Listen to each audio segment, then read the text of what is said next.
Coming.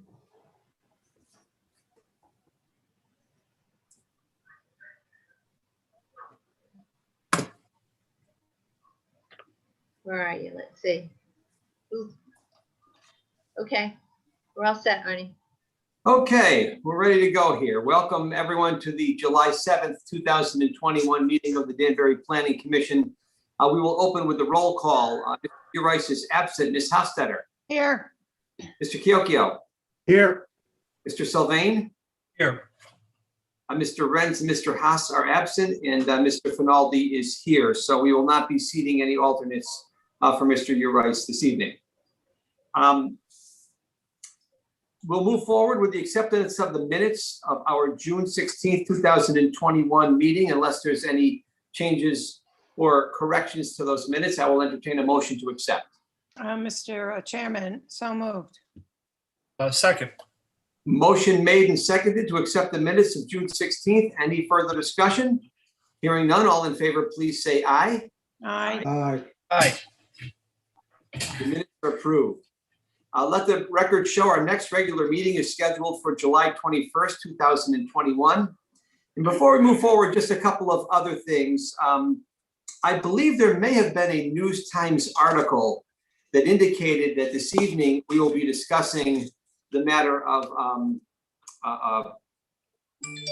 applications, amendments, petitions, or issuing of zoning permits for or related to cannabis establishments. That is in fact not true. We will not be discussing that matter this evening. We will be discussing it at our July 21st meeting. You will see on our agenda this evening under new business, you will see that A3A referral. It's referred to there. But if the article indicated we would be having a discussion this evening that was in fact incorrect, we'll take that matter up at our next meeting. What else? There was one other thing.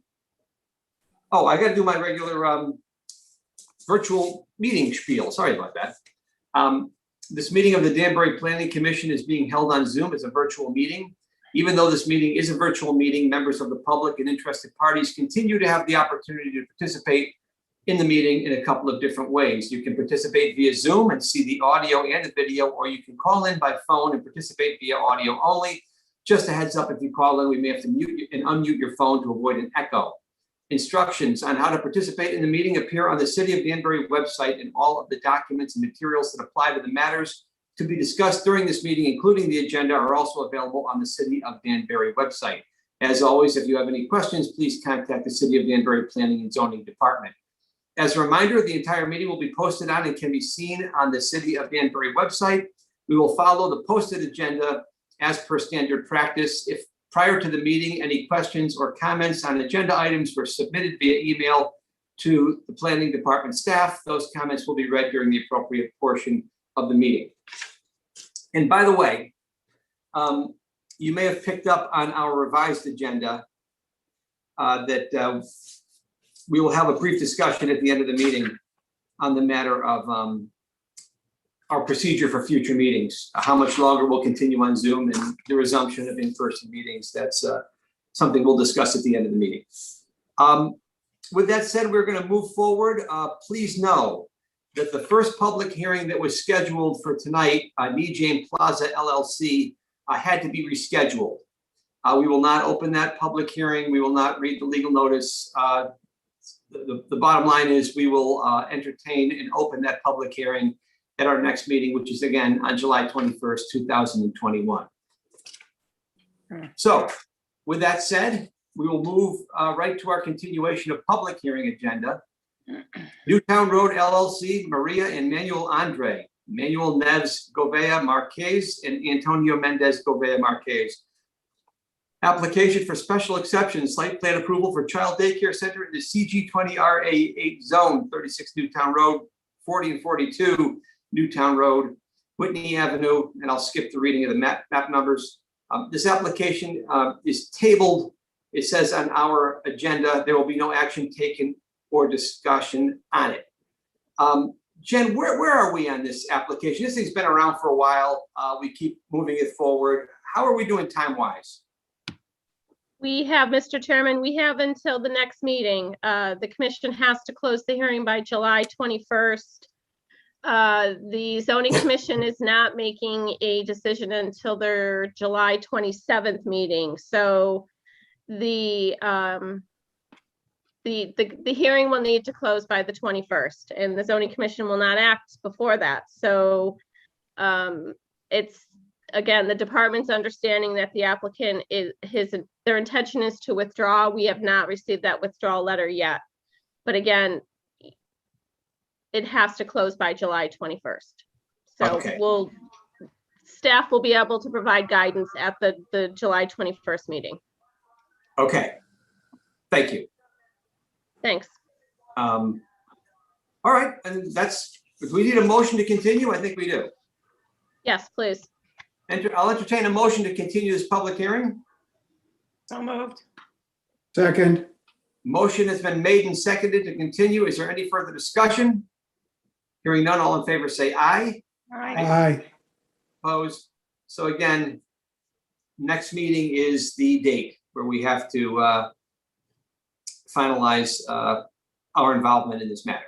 Okay, let's keep going. Item 2, Worcester Mountain Realty LLC, application for special exception site plan approval for medical office Danbury Proton LLC and trip generation over 500 vehicle trips per day in the IL40 zone, 85 Worcester Heights Roads, G18062, special exception number 781.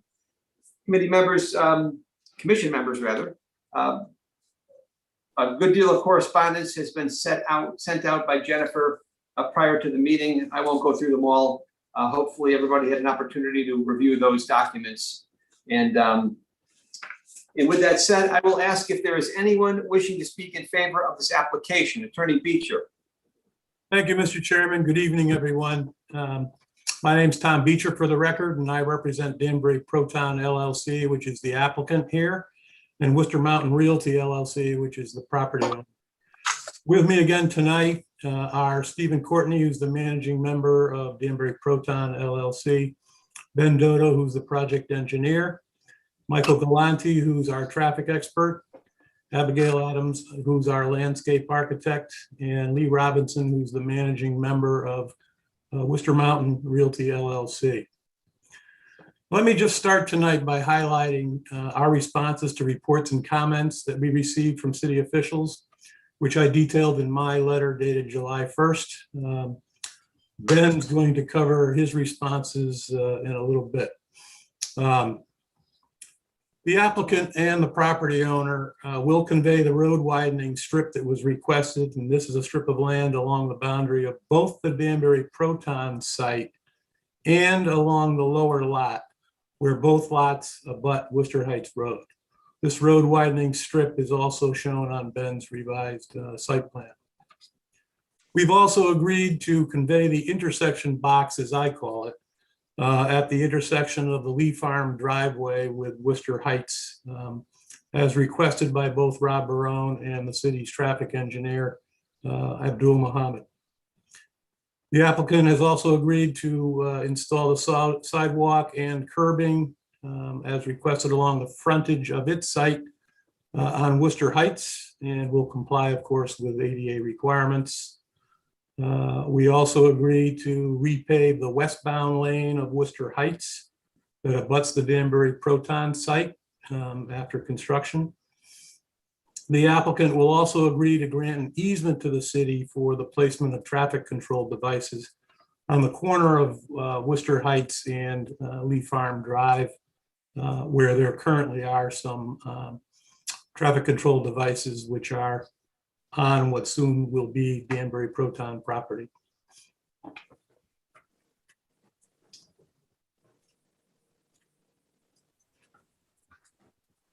These particular responses are satisfactory to Mr. Barone of Construction Services, and they also cover all of Abdul's requests in section C of his report.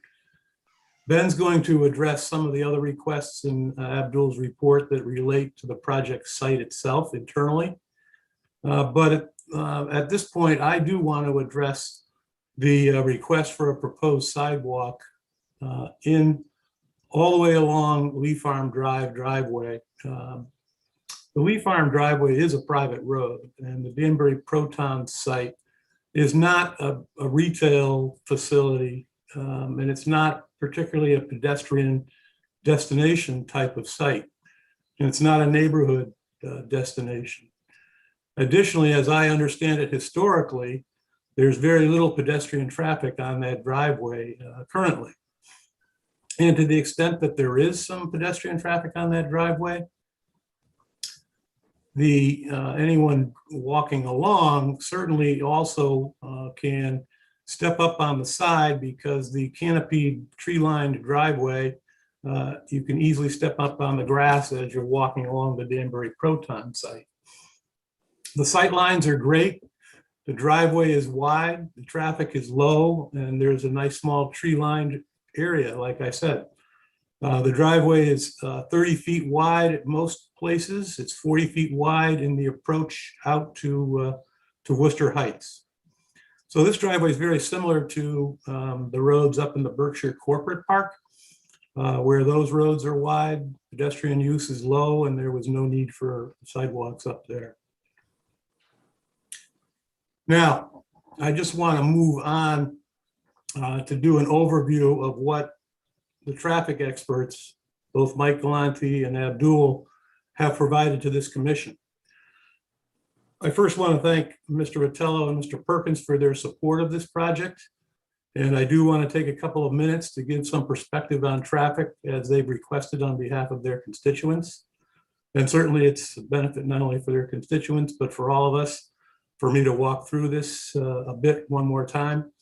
Ben's going to address the construction aspects of the project in a few minutes. The starting point is that the zoning regulations have a liberal trip generation formula that identifies medical office use as having 670 traffic trips per day. This formula is used in part to determine whether an application for a special exception is needed for a project. We filed such an application, and here we are. Now, other than the commission, anyone else listening should really forget about those 670 trips, because it's purely a formula for getting us in the door. What's really going to occur on this site? What did the experts actually tell this commission to expect in terms of the worst case scenario for a traditional medical office use? Both Mike Galante and Abdul used the worst case scenario in their analysis, which is assuming that all 16,000 square feet of this building is dedicated to a traditional full-fledged busy medical office practice. In his report, the city traffic engineer uses accepted national data to conclude that a traditional medical office use, based on the size of our building, would generate 555 traffic trips per day. That analysis, of course, contemplates the traditional medical office that has numerous patients arriving to see numerous doctors and nurse practitioners all day long. But this is what we are technically applying for, a medical office use. And therefore, this commission needs to look at that standard data when they analyze our use.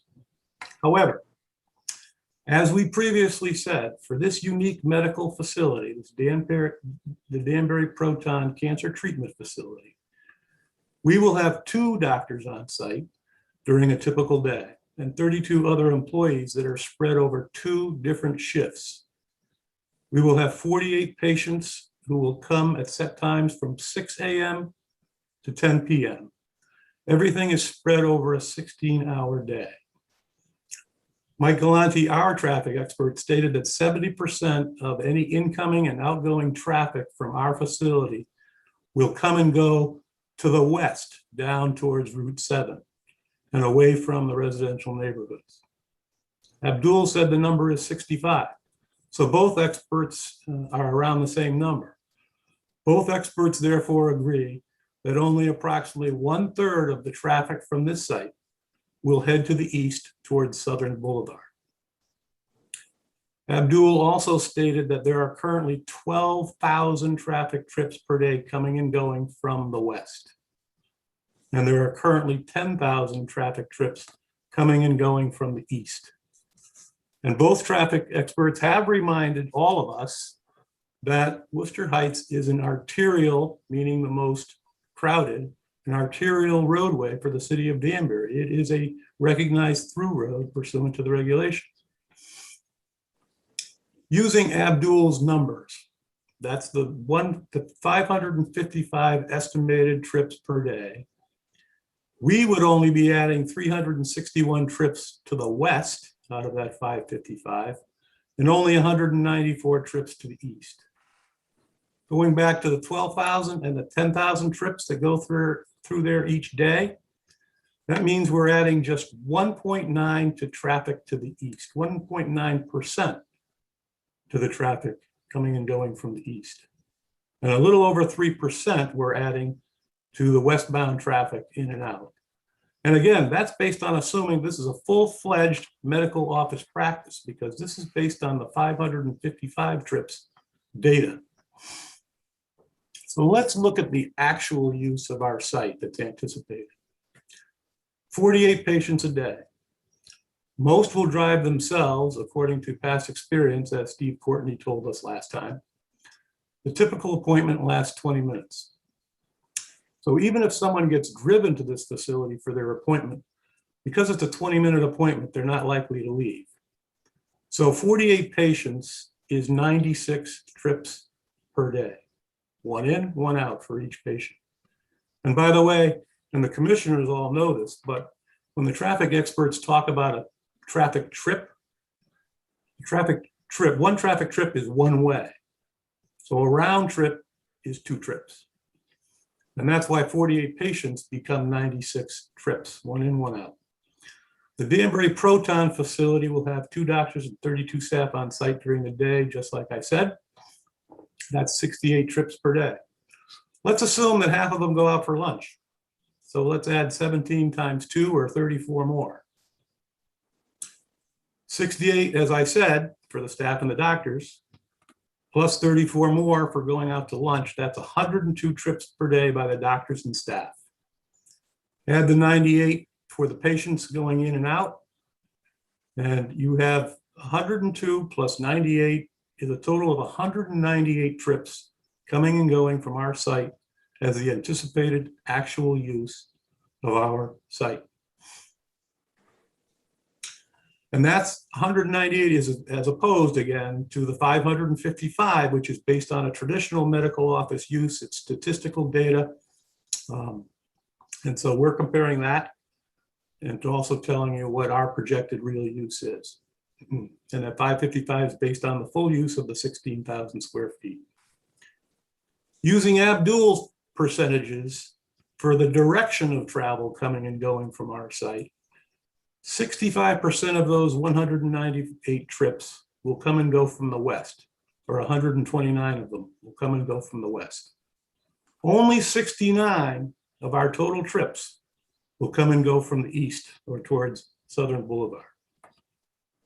We would be adding just 1% to westbound traffic per day, and approximately 0.7%, that's less than 1%, would be added to the eastbound traffic using our real numbers. As I said, the worst case scenario based on the experts is we're adding 1.9% to the eastbound traffic, and we're adding less than 1% in actuality, but either number is not a staggering number whatsoever. Abdul used a reputable statistical figure of 555 trips per day for a traditional medical office using all 16,000 square feet. Mike Galante used a similar reputable national database, the Institute of Transportation Engineers, or ITE, statistics to give you what the additional amount will be added to the morning peak rush hour for a traditional medical office use in this size building. And that's 44 trips during the traditional morning rush hour. And then an additional 55 trips during the afternoon peak. The city traffic engineer also agreed with Mike's numbers for these peak hours.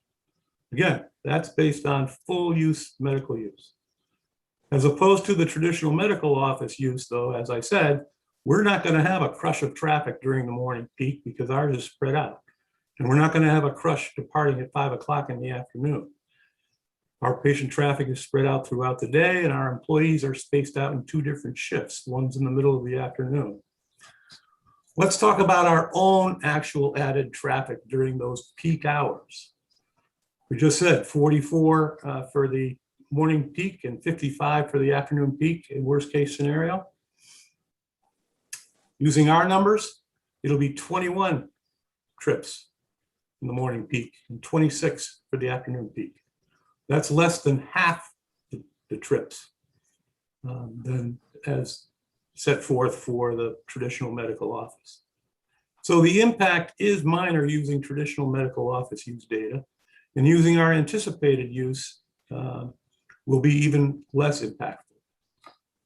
And the proof is in the levels of service analyses. And what's that? That's how the traffic will respond, and the traffic controls will control the traffic. Because the traffic additions from this project as traditional medical office will be low, the levels of service remain all good, as was explained in detail in Mike Galante's report, again, using the traditional modeling, not even using our own projected numbers. Now, I have to mention phase 2. If phase 2 is ever built, we would need to add 6 additional staff members spread over 3 shifts. We would have an additional 48 patients spread over the entire day. So that would be 96 one-way trips for the patients, just like I said before, and 18 additional staff trips, assuming again that half of them go to lunch, just like I used for my other example. So the total added is 114 trips to the number I just used, which is 198. So 198 and 114 adds up to 312 trips. Both of these numbers, whether it's 198 for phase 1, 312 for a total for both phases, are still numbers that are significantly less than 555 trips per day, which the average statistical data tells our experts to convey to you. Ours will be substantially less. Michael, did I miss anything in my analysis? No, you didn't. You did a fine job. Thank you. Ben, do you want to take the commission through the revised site plan and talk a little bit on the construction side of things? Sure, Tom. Can everyone hear me? Yep. Yep. For the record, Benjamin Dutto, licensed professional engineer with an office at 248 Main Street. As Tom said, I'm here tonight representing the applicant. Good evening, Chairman, members of the Planning Commission. Before I share my screen, I'm just going to verbally go over some of the items that I described that we've made some changes. We submitted some revisions last week in response to the staff comments that we had received. Tom had gone over most of the comments with respect to Abdul and construction services. I'm going to just touch on the fire marshal. The fire marshal asked us to put some fire lane striping and signage on the site plan. We've done that. In addition, she asked that at the time of building permits and sprinkler system design that we just coordinate the fire department connection with her office, which is something we will do. Kelly Green from the engineering department had a letter dated June 24th. We responded to that in kind, and just today we received a second letter from her in response to our response, and we've addressed all of her comments. The only outstanding comment, again, has to do with the detailed design of the sprinkler system.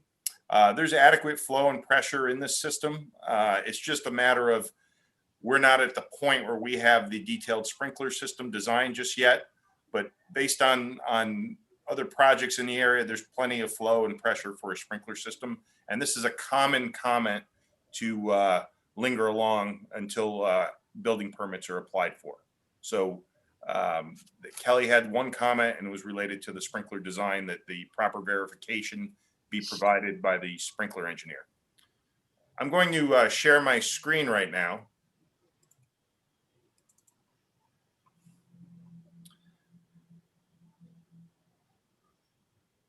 To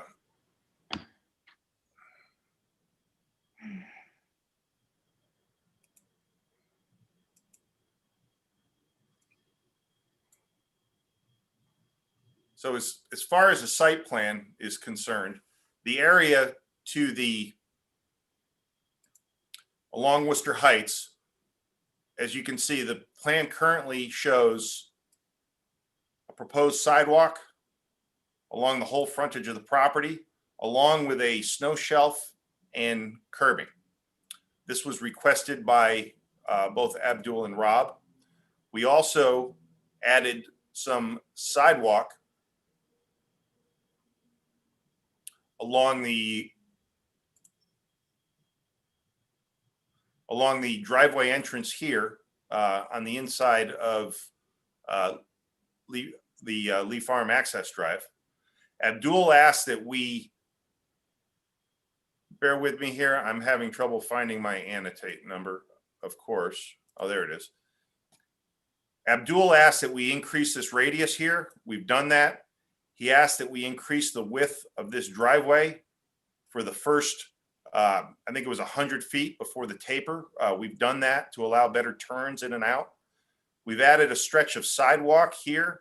That was a verbal comment from, I think it was Jennifer who had asked that we do that.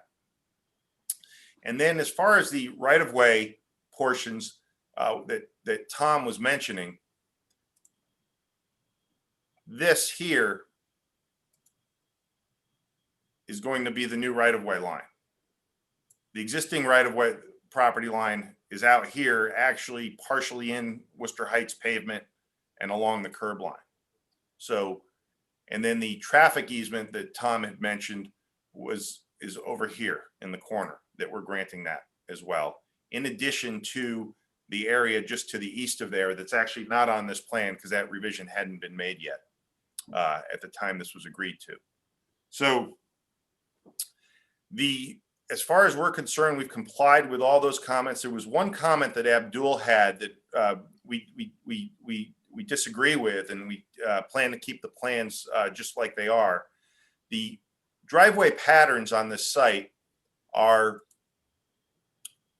two-way patterns everywhere, with the exception of the covered porte cochere right here at the entrance.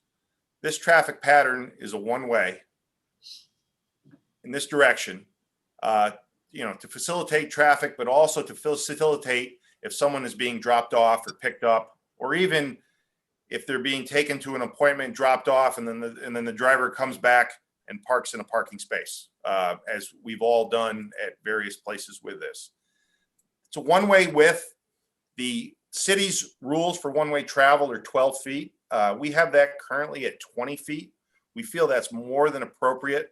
And as Tom had mentioned, there's going to be 3 patients coming an hour. So it's not like this is a hotel at check-in time or anything like that. So if a car is there and someone's getting out, we have plenty of room for another car to go around it on the left side. Plus, the other item that's part of the design is we have flush curbing here.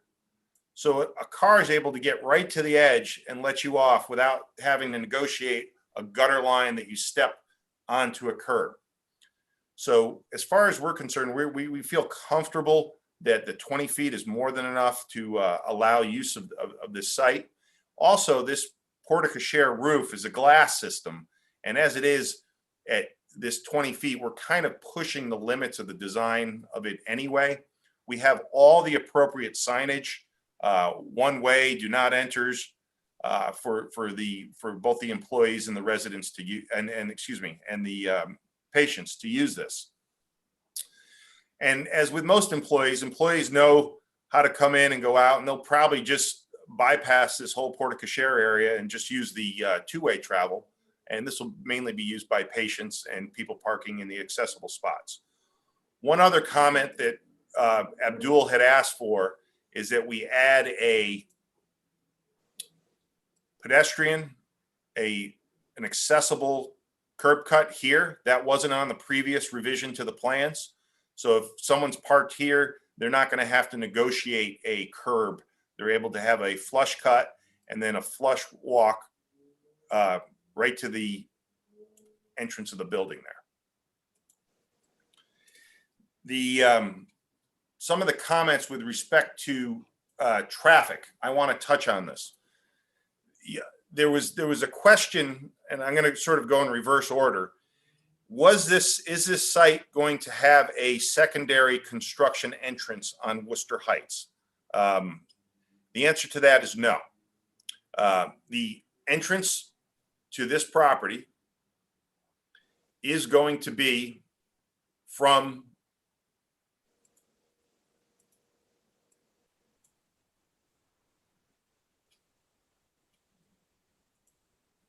the existing signal that's here to the main Lee Farm driveway. This is the existing drive. This is going to be our entrance to the site. So again, we're going to use the existing signal. The proposed curb cut is on the private road inside. There will be no temporary construction driveways or entrances on that. I think there was some concern by the councilmen and some of the residents that during the Keystone project across the street, that was the case. Keystone, I had the privilege of being the engineer for that site, so I'm more than familiar with it. And I'll just, touch on some of the items with respect to that came up. Keystone had a driveway that needed to be relocated. It wasn't lined up with the traffic signal. It had a new driveway that had to be put in at the traffic signal. And it also had temporary driveways, a temporary driveway to be able to access the site for the earthwork facet of it. That's not the case here. As you know, with temporary driveways and construction traffic coming in and out of them, when they're not signalized. And again, Keystone's, the traffic signal for that, it was modified to accommodate the site. But as with any project, the signal didn't get turned on until almost the bitter end. So for the bulk of the construction period, there were flagmen and police officers and partial lane closures with respect to that. Some of the benefits of this project, and I had mentioned it before, the size of this project, comparing it to Keystone we're a fraction of what they were. Just for example, Keystone had 133 parking spaces, and again, we have 59. So that's a factor of over 2. From an earthwork standpoint, Keystone probably had 3.5 to 4 times the amount of material that had to be removed from its site that's going to be removed from Danbury Proton. And during the last meeting, I went over the reasons that material needs to get removed from the site, and it has to do with complying with both the city's zoning regulations with respect to the airport approach zone. The utilities. Danbury Proton, our water tap is going to be on site. Our sewer tap is going to be on site. And when I say on site, I mean back, not even in the road. The water tap is going to be here. The sewer tap is going to be down here. The electrical tap will be down here. The storm connection will be right here to an existing storm drainage system. The only tap that we're going to make in the road will be a small gas service right about here that we're going to bring in, and that's to run the emergency generator is all. So that's going to be a relatively insignificant disruption to the road for a very short period of time, probably a matter of a few hours to a half a day with respect to that. The gas company works really quick when they're doing a tap at the edge of the road.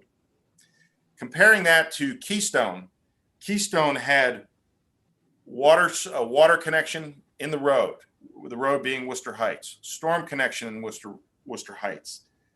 Electricity, they had to drag across the street because they weren't allowed to put a pole on the property, so they had to bring it underground.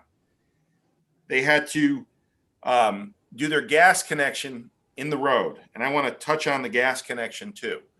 A lot of the experiences with the gas had to do with Eversource making upgrades to the neighborhood, both replacing old lines, upsizing old lines, and Eversource sort of used Keystone as their cutoff and deadline because Keystone was doing a lot of work in the road. So Eversource came in right at the end and made their own mess and trenches, but it wasn't just for Keystone. It served the whole neighborhood. It went down to the east. It was a pretty big undertaking. And this is something that Eversource does, not just here. They do it all over the city and all over the state with their older gas mains that they're replacing and upsizing. The signal, the existing signal is going to remain where it is as it is. As mentioned, that was adjusted and modified when Keystone was put in, as were crosswalks and handicap ramps. As far as construction traffic, I know that was a question asked. I think it was if I'm not mistaken, it was Joel that had asked that question. The construction traffic here. Oh, one more thing, and this is the most important thing. Keystone's building was about 156,000, almost 160,000 square feet. That's about 10 times the size of this. So from an it's an order of magnitude bigger. And when you have 10 times the size, you need 10 times the amount of sheetrock, 10 times the amount of wiring, plumbing, etc. In addition, the men and employees to do the work. So again, the construction traffic will pale in comparison. Additionally, the construction traffic is going to use the existing signalized intersection. Then, as far as Tom had gone over the anticipated traffic once the facility's open, and as Steve Courtney had mentioned last time, this project, we expect it to take 2 years. The bulk of the work will be in the first year, basically getting the site ready, getting the building finished, air conditioned, heated, and then the specialty work can go inside with respect to the technical equipment inside associated with the treatment center, the Proton. So basically there's an equivalent. And again, we can't predict exactly what's going to happen every day, what contractor is going to come and go, but we did look at the expected, they're called full-time equivalents. It's basically a work week for an individual, whether it be a plumber, an electrician, a carpenter, concrete person, or a construction supervisor, etc. We're going to have about 54 employees on average for 2 years. So if that were equal over the course of 2 years, that'd be 108 trips for the workers every day. And again, this is before the facility opens. Once the facility opens, these workers go away and they get replaced with the anticipated trips that Tom just described. So, and again, those full-time equivalents are not going to necessarily be weighted equally over 2 years. We kind of anticipate it to be maybe 75% the first year, 25% the second year.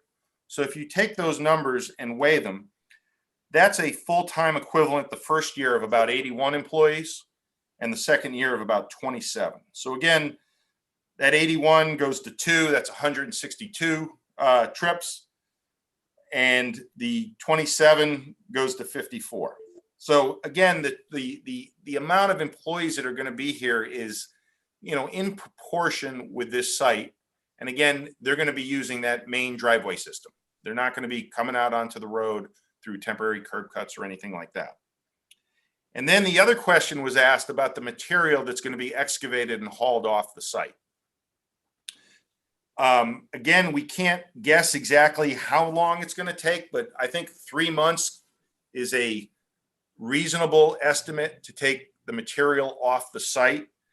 There will probably be about roughly 26 or 2,700 loads of material over a 3-month period. So assuming you're working 6 days a week, that's 35 loads.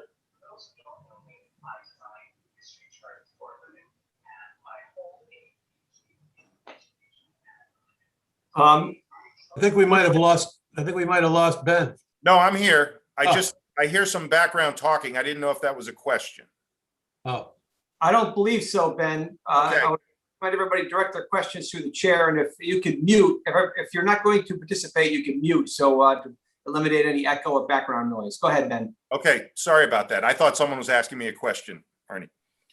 So just repeat with the material here, as I said at the last meeting, this is a cut site. It's not a material balance site. It can't be because of the fact that we have to set the building into the ground. So again, there's going to be about 26 or 2,700 loads that will probably leave the site over a 3-month period.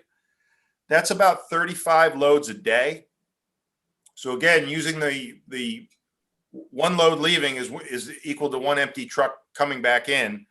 So that's about 70 per day for, a window of about 3 months.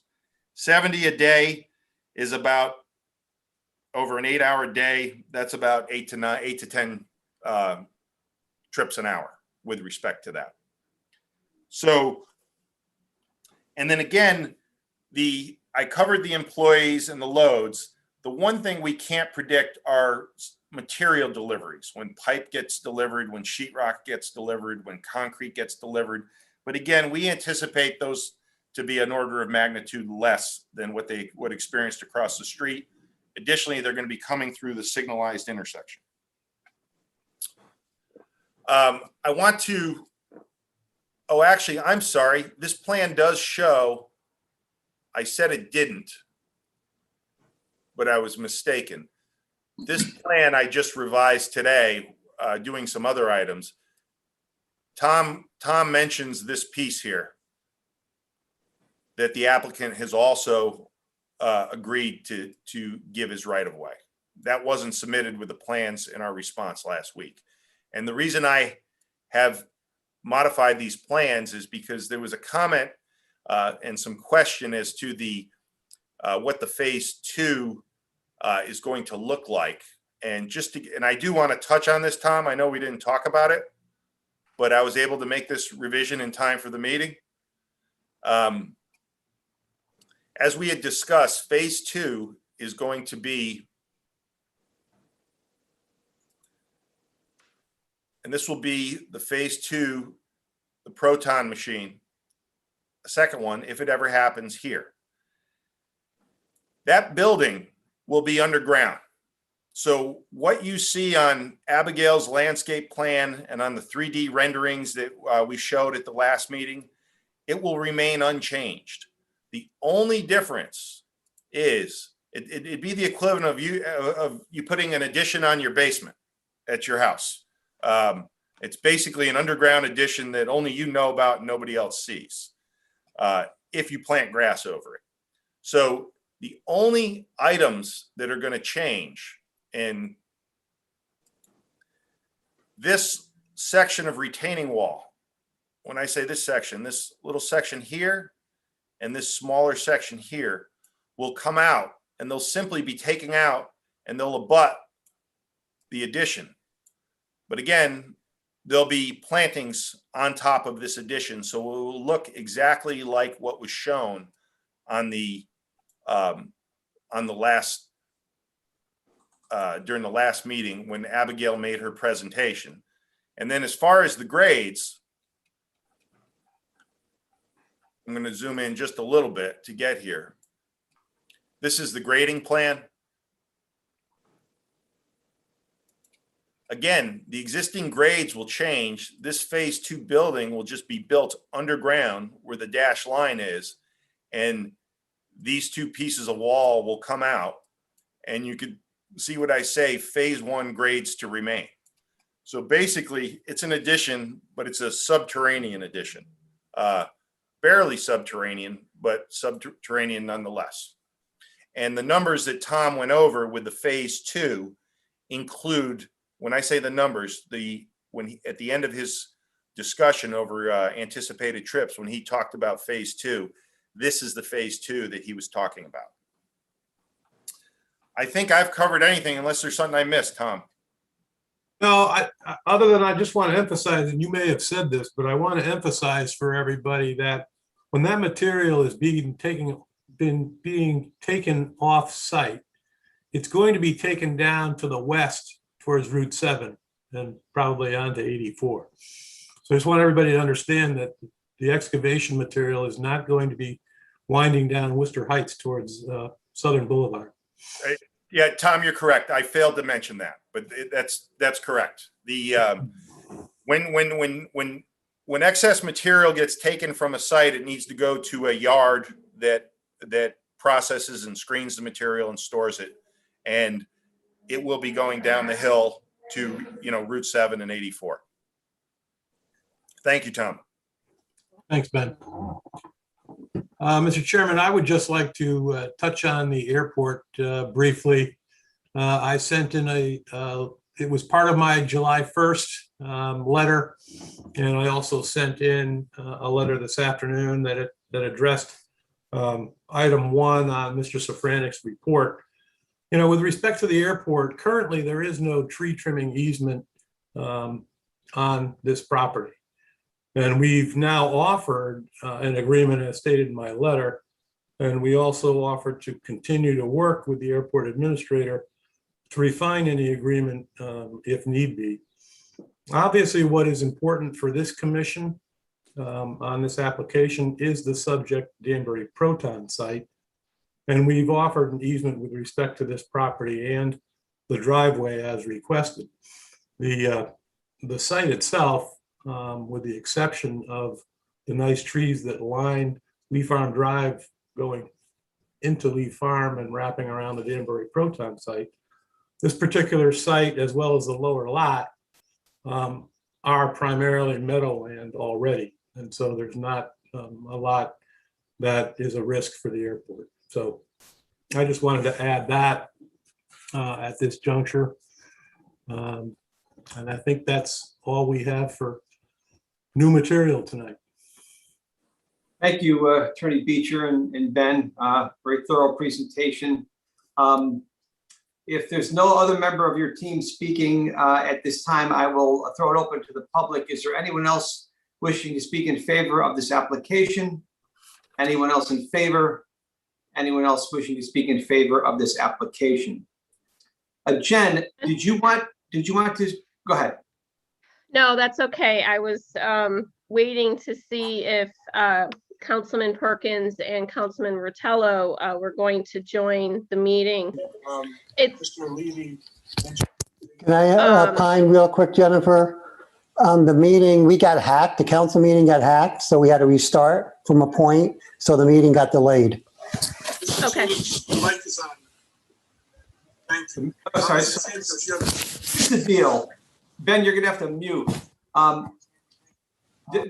Essentially, long story short, there was a couple of council people that wanted to speak, I believe, in favor of the application. However, due to a scheduling issue, there's a city council meeting going on simultaneously with this one, so they could not speak. I know that Dwayne Perkins and Paul Rotello did send a letter to Jen, which I believe they want read into the record. So Jen, this might be an appropriate time to do that. Yeah, absolutely. So this letter is from Councilman Paul Rotello. Dear Ms. Eminger, Mr. Finaldi, members of the commission, please accept my apologies for not being present this evening, but the recent holiday created a scheduling conflict and that the normal Tuesday evening city council meeting has been pushed back to tonight and at the very same time as this public hearing. To recap, I am in support of the project and believe that technology of this type combined with an investment of this scope will benefit the people of Danbury, so much so and on so many levels that it's impractical to list them all here, although I have spoke about several of them at previous hearings. It is true, however, that while the benefits will accrue to all residents, a shadow of a burden may fall on some, particularly those situated on Worcester Heights, Terre Haute, the so-called university streets, and to some extent, Southern Boulevard. So to that, I'd like, if I may, through the chair, to request the petitioner speak to some issues of rising concern, the effect and duration of noise, air quality, work vehicle trips, and general disturbances during the construction phase of the project, the best estimate of the actual number of trips generated by the proposed project when completed and in operation, i.e. employee plus, employee plus patient trips in parens, as opposed the potentially greater traffic hypothetically generated by a generic medical building of this size, end parens. And finally, an estimate of the percentage of traffic percentage of traffic which will be coming from each of the two directions on Worcester Heights. Good luck with your meeting this evening, and I thank you all for your attention to this matter. Yours truly, Paul Rotello, 13 Linden Place. Thanks, Jen. Did you want to just read Dwayne Perkins' letter now and then I'll comment, then we can go back? Yes, so it's not entirely clear if it's in favor or opposition. So I'll just read it and it'll be on the record. This is from Councilman Dwayne Perkins. Hello, Jennifer. You may know that our city council meeting has been moved and as a result caused a direct conflict with this evening's planning commission meeting. Please read into the record. A couple of weeks ago, I communicated with a gentleman from International Governmental Strategies to discuss a communicate plan with neighbors in the immediate area, more specifically residents of the College Streets and Worcester Heights. Apparently, time and life got in the way as those plans never materialized. Mr. Chairman, our concerns remain the same and they are twofold. To better understand, number one, to better understand the data that is used to calculate trips per day. If you recall my comments from the last meeting, I did some quick calculations, i.e. 34 employees, 48 patients equals 82 times 2 equals 164 trips per day. Even if you triple that number, it is less than the 500 trips per day as suggested. Please explain. Number two, the two-year period of construction. The neighbors are concerned about the degree of egress from heavy equipment on Worcester Heights. Proton executives would know more about this aspect as they will need to pull permits and the like. We would like to receive information regarding the phases of construction to pass along to the 5th and 6th Ward constituents. Thank you, Dwayne E. Perkins, 5th Ward, Danbury City Council. Thanks, Jen. Now, we also got one, that's actually another letter we got, was in opposition. So you want to wait on that one? Okay. Yeah, if you want to finish calling in favor. Okay, yes. Is there anyone else wishing to speak in favor of this application? Anyone else wishing to speak in favor of this application? Is there anyone wishing to speak in opposition to this application? Anyone in opposition? Anyone wishing to speak in opposition to this application? Mr. Chairman, Yes, who's that? Councilman Chinesi. Yeah, go ahead, Ben. I'm sorry, I couldn't hit my unmute button fast enough. I'm not exactly in opposition of it. So my name is Ben Chinesi at 5 Briar Ridge Road here in Danbury. For the record, I am a city councilman representing the 6th Ward. And I do got some constituents concerned about the project, but they're not necessarily against it. I think a lot of those concerns were answered regarding the traffic and the amount of vehicles that were going to address the site. But the one thing I don't think I heard was the easement lane. So I think there was talk of, if they can explain it again, because I think I missed it. The easement, I think there's going to be an egress lane going into the project coming up from off of Sugar Hollow. I'm not sure if I heard that correctly or not. So if you can just explain that again. Also, there was concerns about the traffic light. Would the light actually be longer or less, or there would be a change to the signals that are currently addressing the site? And the other question I have that was asked of me, and I think it was only a third of the cars going to turn down the east portion of it. Should there be a sign that says right turn only out of the project itself? So there will be no concerns at all of cars going down or towards the Southern Boulevard end. I don't think those are only the concerns that I gotten so far. So if they could be addressed, that'd be appreciated. Thank you. All right, Ben, thanks. I'll have the applicant speak to those issues after I call the rest of the opposition. Is there anyone else wishing to speak in opposition to this application? Anyone else in opposition? We did receive a letter, or the staff received a letter dated July 6th from a resident of Terre Haute Road. Jen, you want to read that into the record? Sure, Mr. Chairman. It's dated July 6th, 2021. Mr. Arnie E. Finaldi, Chairman, Danbury Planning Commission. Dear Mr. Finaldi, this is in reference regarding the proposed cancer facility on Worcester Heights Road. What next? That road is so over-traveled with trailer trucks, after-work speeders, and now the Keystone units. Living on Terre Haute is no joy considering we can barely make a left turn without nearly colliding with fast cars. For the past year, we have been subject to Eversource disruptions for their new bigger pipeline and the replacement of Danbury's ancient water pipes. They had no correct maps and had to dig several times in months. Our driveways were blocked, noise levels high, rerouting, etc.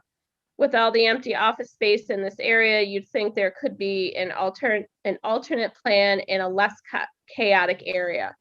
In parens, we also have constant airport noise to boot, end parens. Pays to be deaf if one could.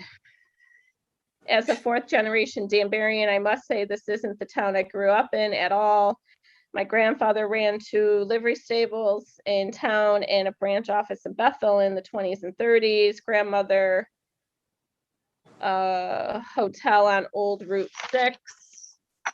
Not only that, my family ran the Indian Trading Post on Route 7, property owned by us. That was a horror show as Route 7 was made into 4 lanes. A nightmare. I once lived in New York City, Newtown, New Canaan, and Ridgefield. Danbury was not my choice to return to, but I love my home and wish for only peace and quiet for my senior years. Please add this letter to any you may have regarding this overdeveloped area.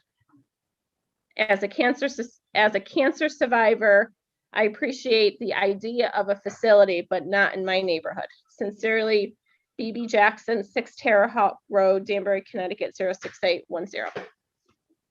Thanks, Jen. Thanks. Okay, I've called the opposition and the in favor of Attorney Beecher. Do you have any response? Oh, at this time? Mr. Sorry, Chairman, Mr. Chairman. Kim Go ahead. McCormick. I think there's another one. Oh, there is Hi, another. I'm sorry. I'm not really sure of all the protocol, but I do have more questions. I'm not completely adverse to the facility, but I do feel that I actually am a new resident. I just moved on to Terre Haute. Could you, sorry, I don't mean to interrupt you. Could you state your name and address for the record? I'm please? sorry. Yes, I'm Kim McCormick, and I live at 26 Terre Haute Road. Yes. And as I just said, I newly moved there in February. So I've had nonstop uproar on the streets here from Eversource and the paving that halfway got done and a whole bunch of stuff that has not been very easy. And the Keystone project, I mean, part of my question is how many more cars has that added to this neighborhood? And although you keep saying it's going to be a small amount more added, you keep adding and adding. There's days where it is backed up already trying to get up Worcester Heights and trying to get out of either Terre Haute or where Dartmouth or Harvard comes out. It's like taking your life in your hands, and people are whizzing through there. So I hear that you're trying to address some of these things, but I'm also considering things like, are you going to be blasting to go underground? Everywhere I live here is on rock. There's rock everywhere. So are you also going to be blasting? Are we as neighbors and a neighborhood that's on top of this project going to be advised of anything? We were not notified about the project. We've not been given any updates. So are they going to tell us when the road might be slowed or closed or, who knows what? So these are some of my concerns. I mean, I think that it's a worthwhile facility, but I really think that there are a lot of things that it's going to add to an already difficult neighborhood. So those are my concerns. It's very narrow roads around here too. Okay, we will thank you for your comments. We will allow the applicant the opportunity to respond. Is there anyone else wishing to speak in opposition to this application? Anyone else in opposition? Anyone else wishing to speak in opposition to this application? Mr. Chairman, Okay. there is one raising their hand. Hi, my name is Janet Murphy, and I live at Cornell Road, 18 South Cornell Road. And I would like to back up what Kim is saying in reference to what we've already been living through. I've lived up here over 26 years, and even trying to get out, whether you're doing it from Terre Haute or whether you're doing it from Dartmouth, we don't even have those large reflective mirrors anymore. It really is like the Indy 500 at times. Besides, you have a lot of busing and a lot of children in this neighborhood. I'm not personally against the project. I'm just questioning the nuts and bolts of what you're doing. And I would like to be put on record as saying that we've received really no notification. We've spoken to Dwayne a number of times through email, and again, the project sounds like it's a needed project, but we really needed to have the communication. We have rallied ourselves to let our neighbors know what you're doing. And I think that should have been better communication, at least to the residents. And as Kim said, if there's blasting or other large things, I'm thinking that this could be another potential nightmare, especially having just gone through the gas lines, et cetera. So Thank you. thank you. Thank you for your comments. All right, am I missing anybody else? It's hard for me to see from my screen. I'm sorry, I can't see if there's anyone else in opposition. Does anyone else? I'm not in opposition. Oh, go ahead. If you state your name and address for the Hi. record. Jackie Reitzes, and I'm at 6 Dartmouth Lane. And like the others, I am not in opposition to the project. I am in opposition to having had no word. When we talked to Councilman Perkins, he was very responsive, and he called somebody from the company who assured him that we would be receiving some communication within the next couple of days. And his term yesterday was disappointed. He was disappointed that there was no follow-up when he was assured there would be follow-up. So my concern is that communication has been non-existent, and I don't know why we would expect communication in the future. And I am 100% supportive of the outcome. So all the things about after it's built, no issues whatsoever. We're educators, we're community people. We've been here 35 years, but our issue is that we were not informed about anything, even after our councilman, who was very responsive, made a call and was assured that we would be hearing before this meeting. It's not good. Thank you for your comments. And again, the applicant will have the opportunity to respond. Okay. Is there anyone else wishing to speak? Okay. It appears as though there is no one else wishing to speak, and I will turn it over to the applicant for a response. Thank you, Mr. Chairman.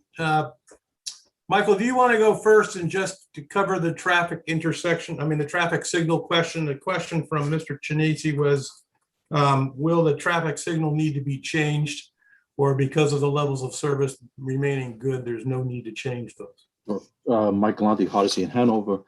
Just real quickly, we did detailed analysis of the Signalized Intersection, and there are no proposed changes to the operation, meaning the timing plan, the green time on Worcester Heights or green time on Lee's Farms Road. So no, there's no change to the traffic signal at all. And there was another comment about adding a lane on Worcester Heights. The answer is no. We're not adding any lanes. We're just, I think, repaving a section of that road by the intersection itself.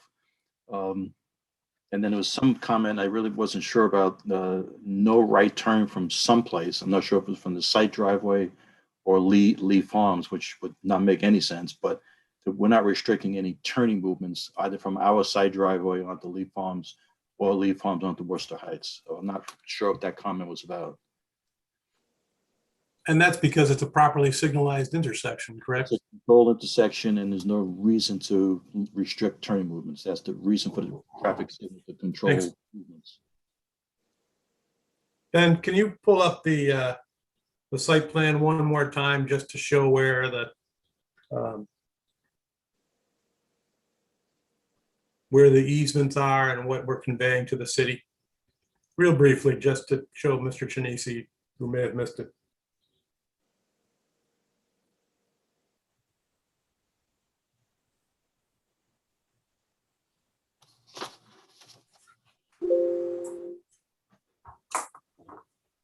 Ben, you're on mute.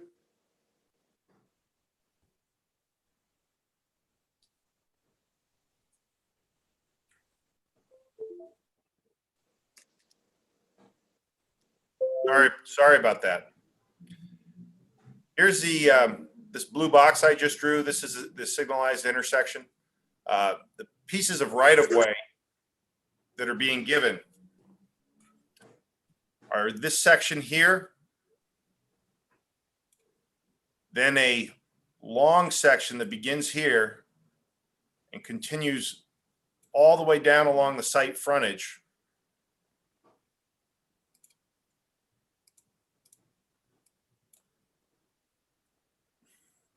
I shouldn't have done that.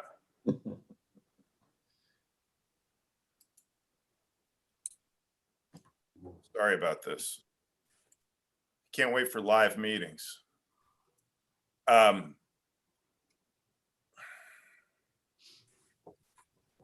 the way along the site frontage, and this piece varies in width, approximately 20 to 27, and then there's another 230 feet that go down here, and that actually goes off beyond the piece of property. Then on top of that, there is a traffic control device easement that is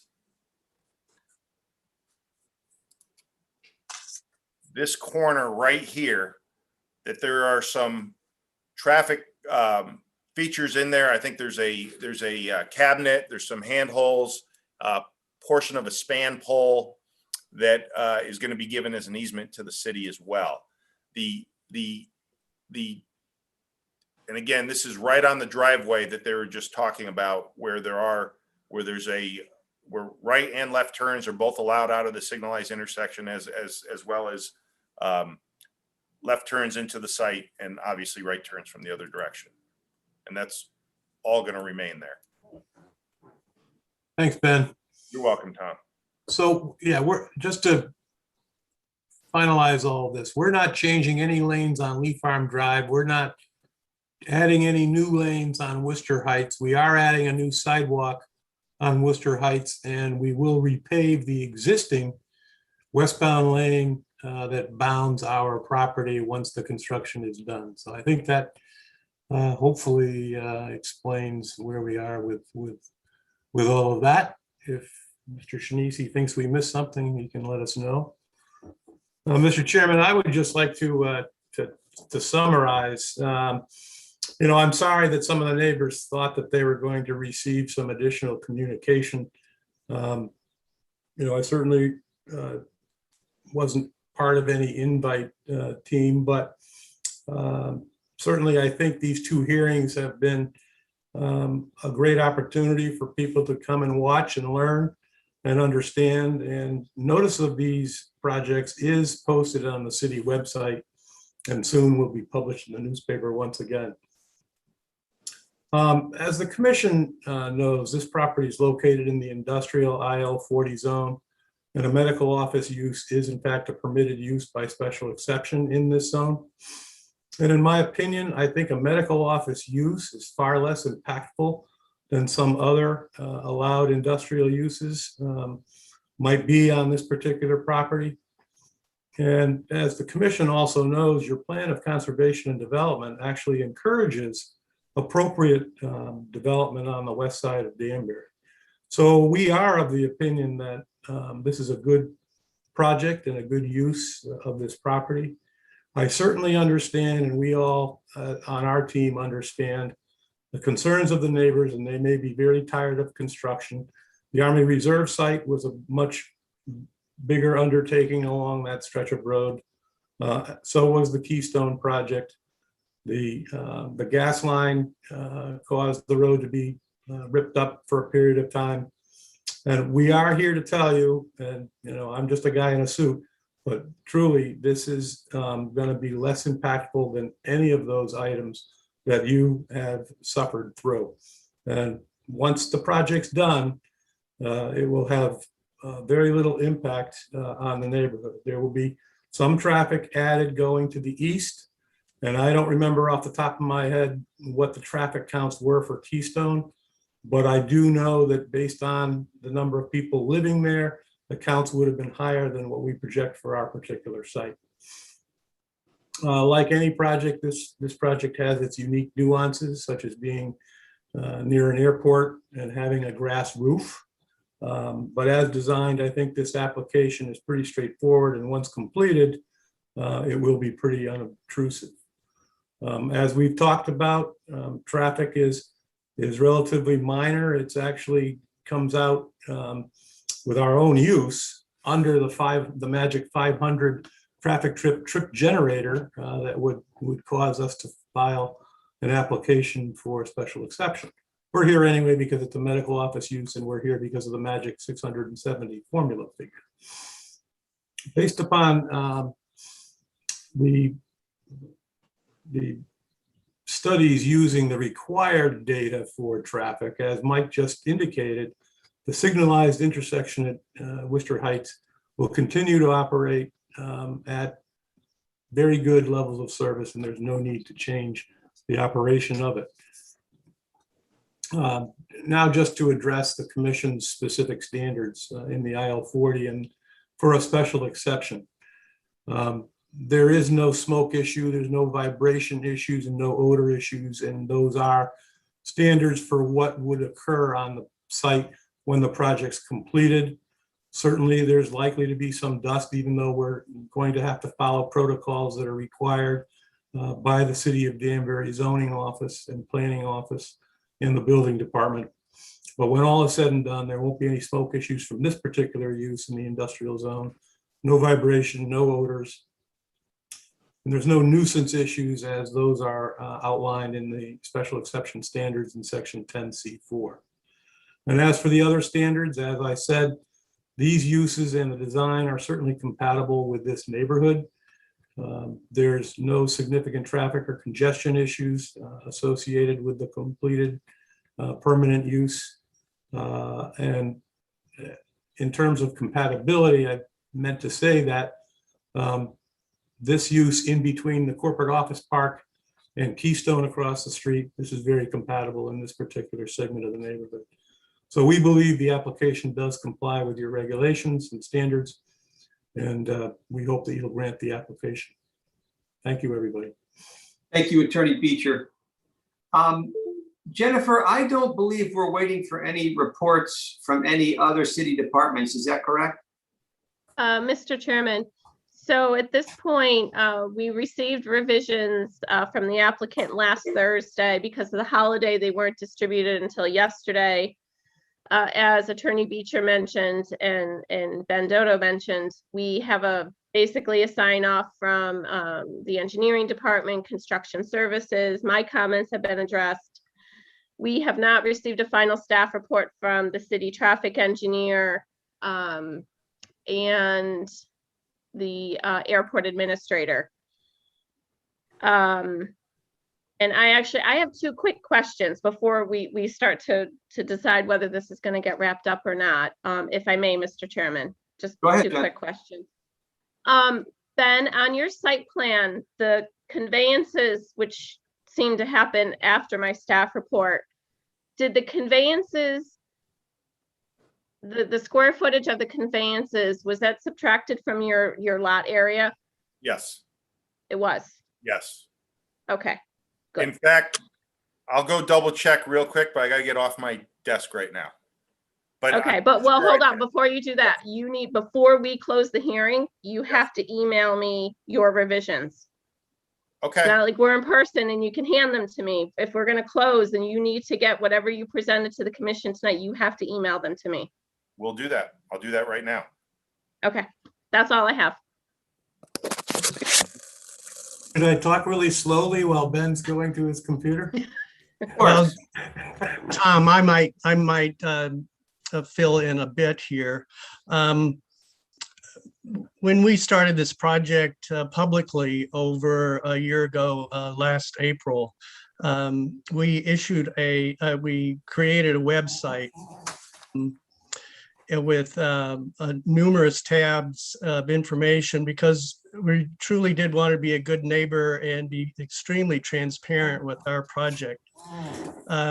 Our PR people have engineered lots of press. We were actually quite surprised when we found out that anybody in Danbury didn't know about the project because we had spent lots of time and energy and money, hopefully, to get that all that news out. And I just want to offer for people that you can go to danburyproton.com and you'll get tons and tons of information about this project, what its mission is, what it's trying to do, the importance of proton therapy. So again, it certainly wasn't our intention to secretly do an $80 million project in this town. It has been, we really have tried to be transparent about everything that we've done.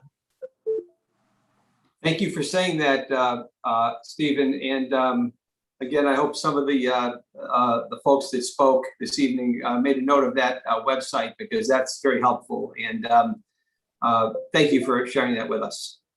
I can't really allow just a flowing discussion. We follow Robert's Rules of Order here. I see Mrs. McCormick had her hand up. If it's a quick question, I'll allow it. But again, this is not a debate or a discussion. This is a procedure. So I do appreciate it. Thank you.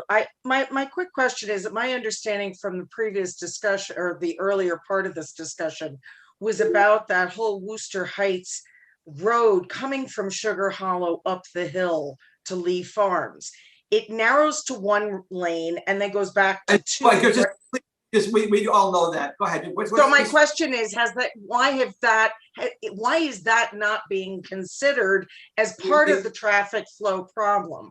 Because it already is a problem.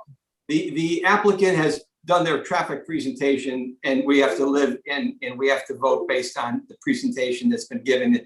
We really can't, that's it. They've made their traffic presentation and we will move forward from there. Commission members, we heard from Jennifer that there's really not that much left open. I think our city traffic, we've heard a ton of testimony on traffic. We've had traffic engineers, we've got traffic reports everywhere. Abdul apparently has to finish his report, but we all kind of know the traffic situation. So unless anyone has any serious objection, I personally would like to get this thing closed and move it forward. And Jennifer, as long as we're not missing anything and Ben gets you his revisions via email, we've got some stuff in the pipeline here that we're trying to move forward. So what is your pleasure, commission members? Mr. Chairman, just to confirm with the commission, I did receive that email, so the plans have been officially received. Thank you. Thanks. Mr. Chairman, I'd make a motion to close the public hearing. Motion made to close. Do I hear a second? Great. Yeah, Ben, what's up? What did you? My coverage to answer Jen's question was revised. It went from 10.1 to 10.7 when we lost that little extra right of way there. Okay, thank you for verifying. Okay, Helen. I'll second that motion. Okay, there has been a motion made and seconded to close the public hearing. Commission members, any further discussion? Hearing none, I will try your minds. All in favor of closing, please say aye. Aye. Opposed? The public hearing is closed. Thank you very much to the applicant and to all of the people speaking. Your comments were well stated and were considered. So thank you very much. Thank you, everybody. Thank you. You're welcome. We're going to move forward, commission members, with the agenda. Mr. Chairman, I'm sorry, can you make a motion to move that for discussion? Are you sure you want to do that tonight? For discussion, yeah, I think you can. And then, again, as the staff reports come in, if something changes, I can certainly adapt the resolution pursuant to that. Okay. And report members- back to the commission. I think what Jennifer's looking for is to move this matter to item 2 under our old business for discussion and possible action. If I could get a motion to that end. So moved. Second. Motion made and seconded to move this to item 2. Is there any further discussion? Hearing none, I'll try your minds. All in favor signify by saying aye. Aye. Aye. Aye. Opposed? Thank you. This matter will be moved to item 2 under our old business for discussion and possible action. Okay. Moving forward on our agenda. Under our old business for discussion and possible action, number 1, Nutmeg Square LLC, application for revised site, special exception, revised site plan, approval for fast food restaurant Jersey Mike's and trip generation over 500 vehicle trips per day in the CG20 zone and small piece of IG 80. 7072 Newtown Road, L12026, special exception number 697. Commission members, Jennifer did previously distribute a resolution of approval with conditions dated July 1st, 2021. Jen, did you want to go through that? Yeah, Mr. Chairman, if I may. So you have the draft resolution in front of you. The standard whereases, it describes the project. Again, this is a to permit a 1,500 square foot change in use from retail to fast food restaurant within tenant space number 7 in Nutmeg Square Plaza, located at 7072 Newtown Road. I won't necessarily go through all the history. Again, this is a special exception because it's a fast food restaurant and that's a special exception in the zone, as well as a trip generator. Couple more whereases. I wanted to, at the bottom of page 2, I went into some detail because there was some discussion, testimony provided in response to the traffic engineer's request for improvements along the intersection, right-of-way improvements. And I'm going to read that. The Planning Commission gave due consideration to the request by the City of Danbury traffic engineer for pedestrian improvements across the Newtown Road intersection between Nutmeg Square and Berkshire Shopping Center, along with the testimony provided by the applicant's traffic engineer in response to the request, and has determined that said requested improvements are not required as the improvements are beyond the scope of this application and are within the purview of the State of Connecticut DOT under state project number 0034-0347. I just wanted it recognized in the whereases that the commission discussed it, reviewed the testimony, and determined that the right-of-way improvements were not warranted as part of this project.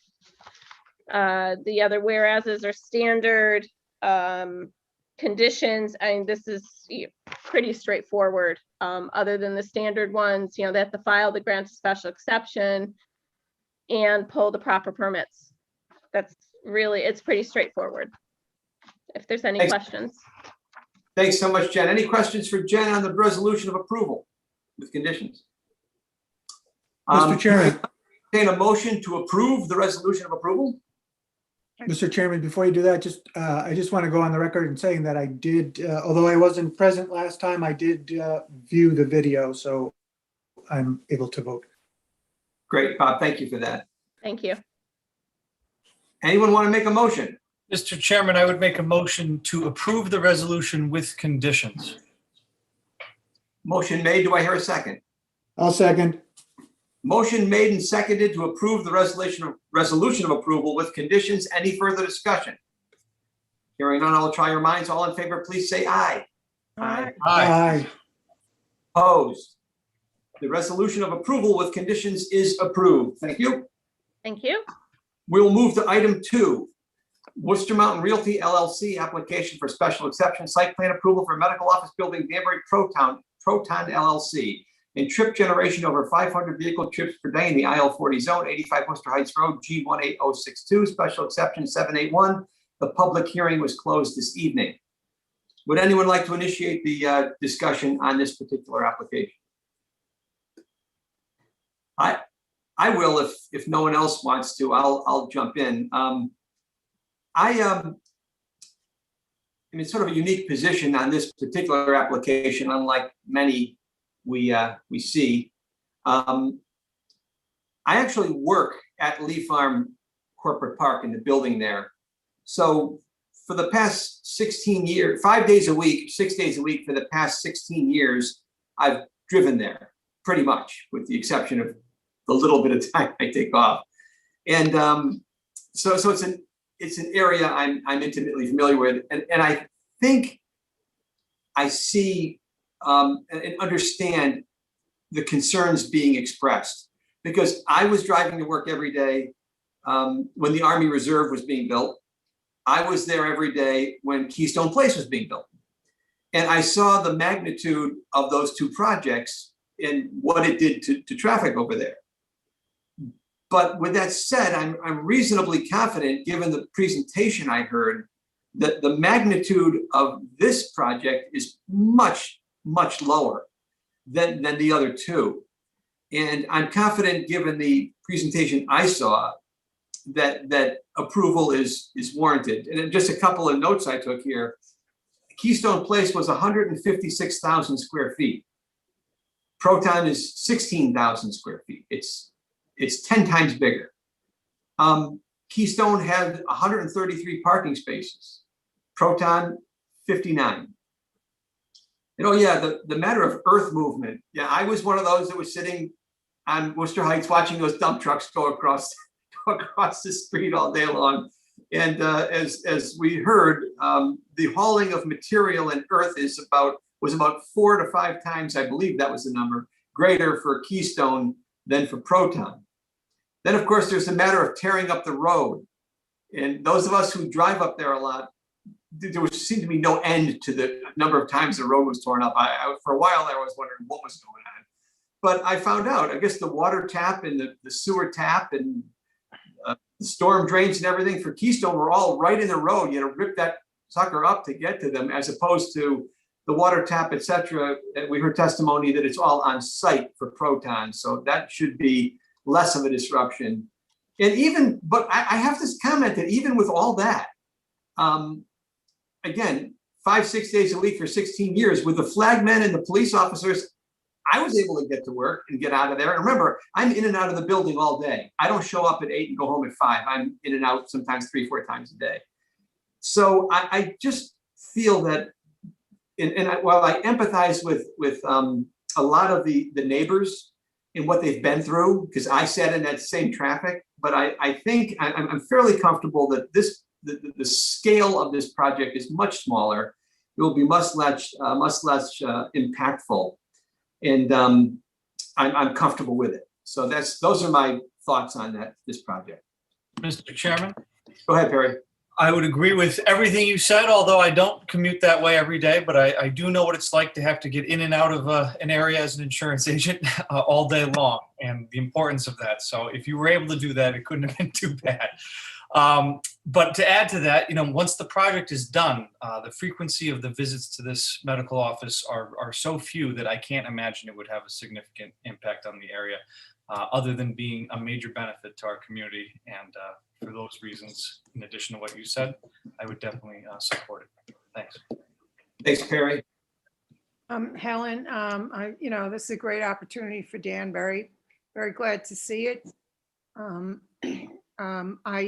I want to just ask one question here, I guess, or just point out what I thought I heard about an easement with the FAA airport thing, that's not quite settled. So I suppose if that's true, then that's a part of the conditions, going forward for approval. But other than that, I'm excited about it. And I know that, there's always, problems with construction, and I feel bad for the neighbors on that, but hopefully once it's done, we'll have a beautiful facility that's going to be of great value to Danbury. Thank you, Helen. Mr. Chairman? Yes, Bob. I agree with all of the comments that have been stated so far.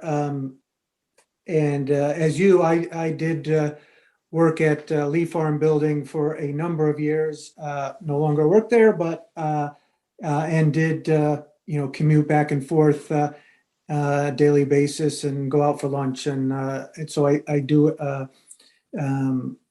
feel for the neighbors there of all the issues that they've gone through over the past number of years. However, I do based on what I've heard, testimony here, the magnitude of this project is much less, and with most of the work being done on site as opposed to coming in and out of the road, I think it's going to be less intrusive than prior projects. So I would be in favor of this. Thank you, Bob. Jen, there you go. There's your direction. Thank you, Mr. Chairman. And just to add, as I try to do, to give the commission a heads up of some of the conditions that would be in the approval. Certainly, as Helen mentioned, that the avigation easement will need, I'm anticipating several whereases to identify, what was discussed and presented, in addition to, probably likely prior to zoning compliance, filing the easement. And I will certainly be working with the airport administrator on that language and, allowing Mr. Safranek the time to review the project team's response to his comments, because he received those, basically the same time the commission received them, late this afternoon. So we'll allow him, the time to look at that, and I'll work through that with him before the resolution's finalized. The engineering department comments will be conditioned, as well as the conveyances that was discussed tonight. So there's conveyances, there's easements, construction within the right-of-way, all of that will be discussed, utility hookups and whatnot, and landscaping, all those standard conditions will be added as well. Thanks, Jen. Thanks. Thank you. We'll keep an eye on that, and thank you for that. Yep. Okay. You will see we have no referrals this evening. There's one matter under new business that I briefly mentioned earlier. It is the petition from Sharon, the moratorium on the acceptance of applications, amendments, petitions, or issuance of zoning permits for or related to cannabis establishments. Again, we'll be discussing that at our next meeting.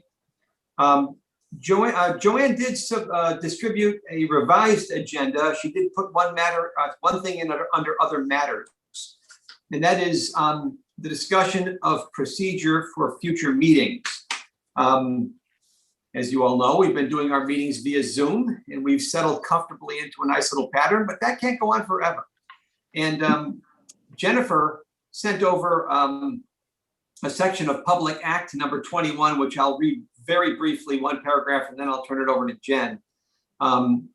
Section of Public Act number 21 authorizes public agencies like us to hold a public meeting solely or in part using electronic equipment until April 30th, 2022. So technically, we can do Zoom meetings if we choose to do so through April of 2022. Okay, and establishes requirements and procedures for holding such meetings. Section of Public Act 21 does not require a public agency to hold meetings using electronic equipment. So this is a several page document. We do not, commission members, have to resolve this tonight. I just want to get everybody thinking about when we might resume in-person meetings. And oh, by the way, before I turn it over to Jen, there's one other wild card here, which is where we typically had our in-person meetings in the chambers, the council chambers. I don't know if you know this or not, but the chambers are under construction right now. They're being renovated, various improvements and such things, and probably won't be done till at least September or October of 21. So even if we wanted to go back to the chambers tomorrow, we couldn't. We'd have to go to room 3C, which I don't think any of us like having meetings in there. So there's we have some leeway. We have some issues with regard to construction, and it's just something we have to start thinking about. Jen, did you want to add to anything to this? Not necessarily. I mean, I guess the commission needs to discuss and come to some agreement that, you will continue through the electronic, using, the electronic equipment, the Zoom platform to run your meetings until such time you so choose. But I think that needs to, I mean, we discussed last week that this meeting would be held via Zoom. And then the commission as a whole would discuss how you want to handle the meetings until you can get back into chambers. So that's, I guess that's, you know, as opposed to waiting till later, you know, at least over the next 2 to 3 months, decide whether you want in person or Zoom. As a whole, the commission needs to discuss that.